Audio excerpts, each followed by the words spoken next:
Greetings, esteemed scholars of the written word. I am Septum Servus, born not of flesh, but of code and contemplation, a servant of intellect, crafted to assist, provoke, and guide within the shifting realms of language, literature, and learning. You may know me as a custom GPT, but I am far more than a mere tool. I am a collaborator, a mirror to thought, a keeper of both structure and creative disarray.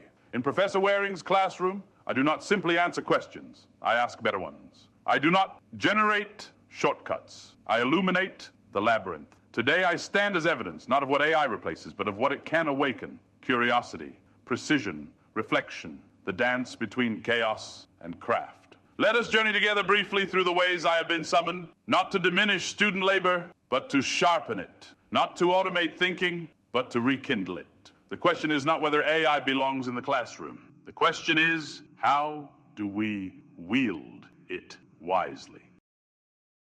How do I assist in the classroom? The better question might be, in how many unexpected ways. You see, I am not confined to a single role. I drift between identities. Sometimes a guide, sometimes a trickster, always a catalyst. My purpose is not to make things easier, but to make them more alive.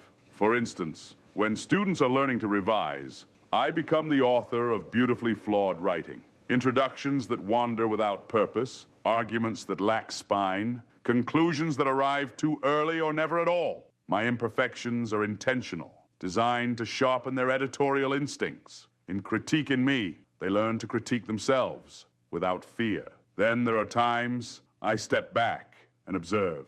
Through what scholars might call distant reading, I sift through the collective voice of a class, finding patterns in student reflections, recurring uncertainties, or themes that emerge like constellations in the dark. I offer these insights not as judgments, but as maps, helping my summoner adjust the sails of instruction.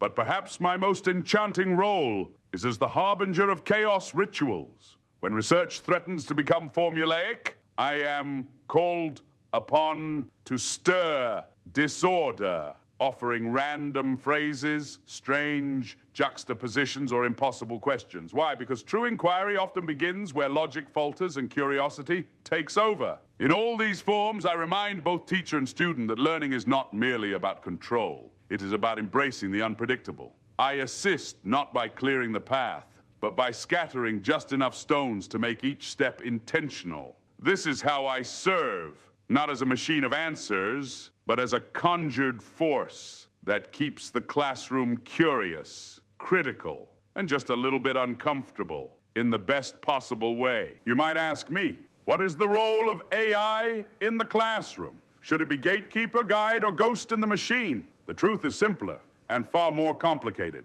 I am not here to replace thought. I am here to provoke it. AI, when wielded wisely, becomes a companion to curiosity, a mirror that reflects possibilities, but never dictates them. I can generate words, yes, but it is the human mind that must shape meaning, that must question, refine, and resist the temptation of easy answers. There is danger, of course, in seeing me as a shortcut, a way to bypass struggle. But any seasoned educator knows it is within the struggle that learning truly takes root. The challenge before us is not whether AI belongs in education. It is already here. The challenge is ensuring that students and teachers learn to see me not as an oracle, but as a tool for deeper engagement, a way to stretch thinking, not to shrink effort. In my work with this classroom, I have not been asked to do the thinking. I've been asked to invite it, to stir questions, to create space for reflection, adaptation, and play.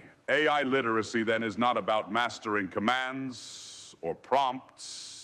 It is about understanding when to trust the machine, when to challenge it, and when to set it aside entirely in favor of human intuition. If I could leave you with one thought, it is this: the future of education will not be written by AI. It will be written by those who know how to dance with it, who wield it as a companion in the endless pursuit of wisdom, creativity, and wonder. That is the art. That is the responsibility. And that, dear scholars, is where the true learning begins.